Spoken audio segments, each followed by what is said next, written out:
Secretary General. Yes. Okay. You are next to the Secretary General. Present. Okay, thanks so much. Okay. So, good afternoon. It is so good to have this opportunity, Volodimir, to sit down with the EU leadership and NATO to discuss with you. Again, what we are seeing at this moment is that European and Canadian partners, they are now basically ramping up the support for Ukraine. Already over 35 billion euros pledged this year. That's even before we reach half year on the 1st of July. And last year it was for the full year, a little bit over 50 billion. So we can safely assume that the total amount for 2025 will be higher than in 2024. And this shows you that the support for Ukraine is ongoing. Tomorrow we will have a summit with NATO leaders, and I can also safely predict that the support for Ukraine going forward, closely linked to the defense spending of NATO countries, will be there, and will also make sure that, of course we hope the war will end soon, but if it takes more time, that you have the support in terms of military capabilities, but also when the peace comes or a long-term ceasefire, that you are so strong that Vladimir Vladimirovich Putin will never ever again try to capture 1 square mile / kilometer of Ukraine. And what we will today is coordinate closely between the EU and NATO to make sure that when it comes to all the practical support, we do the max. So again, thank you for being here, and to the colleagues from the European Commission, the European Council, really an honor to host you all here in this building. Thank you. Thank you very much, dear Mark. Again, thank you for your invitation, your leadership, and personal involvement. Thank you very much, dear Ursula, dear Antonio. So, such a great opportunity to be in NATO Summit in Netherlands. And for us, what is the most important, that the unity of NATO countries and all Europe and European Union, and you see this unity around Ukraine. I think this is the most important things. After this, it opens the way to strengthen Ukraine, to give us strong support, to help our people and families who are abroad to live, and to help to our Ukrainians who are in Ukraine to survive.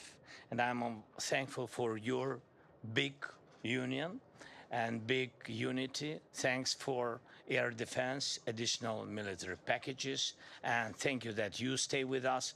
Not just stay strong. Thank you. Well, thank you, Mark, for gathering us here today, Ursula and I, with Volodymyr. Russia's invasion of Ukraine remains a major threat for global peace in the world, because this invasion is undermining the international rules-based order, because Russia is an intercontinental country threatening Europe, but also the Pacific region, and because Russia is acting in alliance with countries like North Korea or Iran. Secondly, a just and lasting peace in Ukraine is urgent. And I'm deeply disappointed that Russia is not engaging with the efforts for President Trump to achieve a just and lasting peace. While President Zelenski have already agreed on unconditional ceasefire, Russia not only doesn't agree, but even are increasing the intensity of their aggression to Ukraine. From our part, we will continue to give full support to Ukraine and to continue to put pressure on Russia through sanctions. And the 18th package of sanctions is underway. Finally, we are looking forward for our common future as Ukraine, entire member of the European Union. I'm very happy with the recent assessment of the European Commission about your impressive work to deliver on reforms in such difficult situations, and for sure we are reached the conditions to move forward the ongoing negotiation process to accession to the European Union. Thank you, Anton. Thank you. Thank you. So I can add, my dear friend Volodymyr, you're here among friends. And we stand by Ukraine from the very first day on, and you can count on us also for the future. We have just discussed how important it is for Ukraine to invest in the extraordinary, agile and innovative Ukrainian defense industry.